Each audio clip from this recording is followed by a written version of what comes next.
Hey, what's up, guys? This is Chris with Factory Forged. I'm here today to talk about the sales pipeline. And just so you guys know, each week my goal is to add a little bit of value to your business and offer a quick tip that may have big impact, but just a little bit of time it takes to learn and get you guys going. So if you have any comments, I'd love to hear it. If you have additional questions that you want me to touch on in future weeks, feel free to fire away. But I hope to release one quick tip a week, and you guys can really control that content as I go through. So today I'm going to talk to you about the sales pipeline, and this is really about organizing how someone comes into your business and the way that you want to manage that, so you know exactly how long it's going to take to the point of sale, and also the relationship that you can affect and impact to show more value, or at least create a better experience for those people that are in what is known as your sales pipeline. So let's get right into it. Before we can really understand what the pipeline is, you got to understand what the funnel is from an overview standpoint. So another term for this is the marketing sales funnel, and I'll briefly go over that. So imagine this funnel. The very top of it is all the activities that you're performing to just build awareness of your brand, your programs, and what it is that you offer. So whether you guys are doing Facebook, you're actually banging on doors, talking to business owners, getting your brand out there, you're running an awareness campaign. After that, you've probably drummed up some interest from some folks that have a problem or a key issue that you likely could solve for them. And then lastly, they start really considering that product or service, so they want to find out more information. How much does it cost? Where are you located? Do the benefits really solve some of the things that I have going on? So if you can put that into perspective, you'll be a much sharper marketer, so that you're putting yourself in their shoes and speaking their language. And then lastly, the action that they're going to take is the actual enrollment or the sign up of a membership. So you've built and developed this awareness campaign all the way down through developing trust with them, so they actually come on board. So the last two phases here, I'm going to call that the sales pipeline.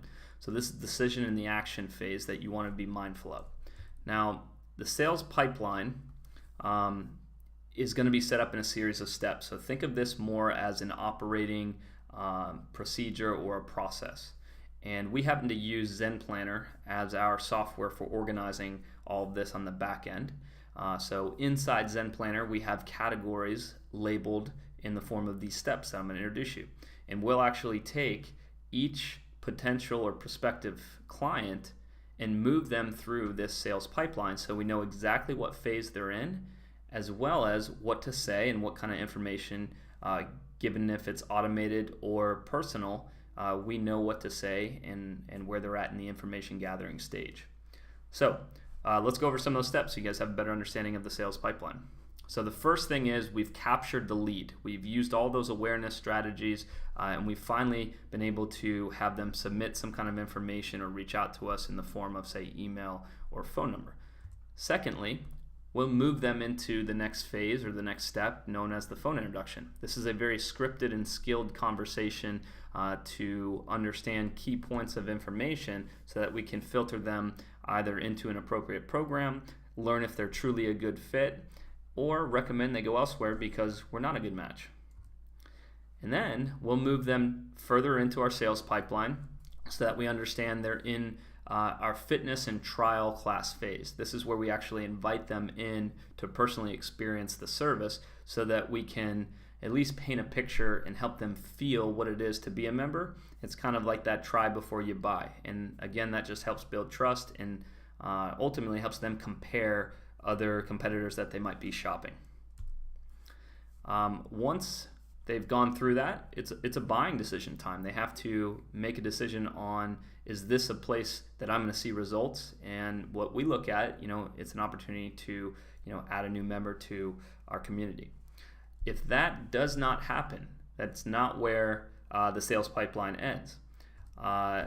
It's actually going to end when we see through all the way to the point where this person either does not enroll, or we continue to reach out and they finally make that decision because they feel comfortable or confident. So don't give up after that point in which they come in and try a class or go through some sort of consultation with you. There's a lot more to be done to build that trust, and that follow-up can pay off.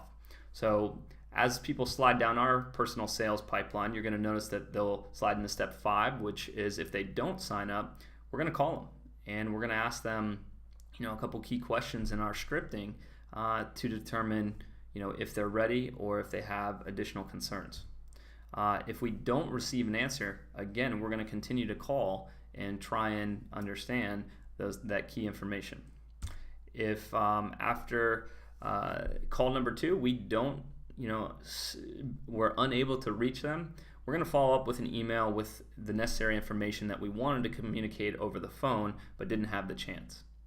And lastly, if that person is in our sales pipeline for a 30-day period, we're going to move them out of that sales pipeline as a non-active prospect and actually add them to our prospect email list so that they can receive things like email campaigns, blog posts, and updates so that they can at least stay informed about what we have going on, and that they never fall out of touch, because you never know when they'll return or it becomes a better opportunity for them to enroll with us. So guys, that is the sales pipeline, and work with your client management software. Again, we use ZenPlanner for ours to develop your sales pipeline so that you can stay organized and efficient with all the leads that you attract, and you know exactly what to say and increase your opportunity to sign up a new member.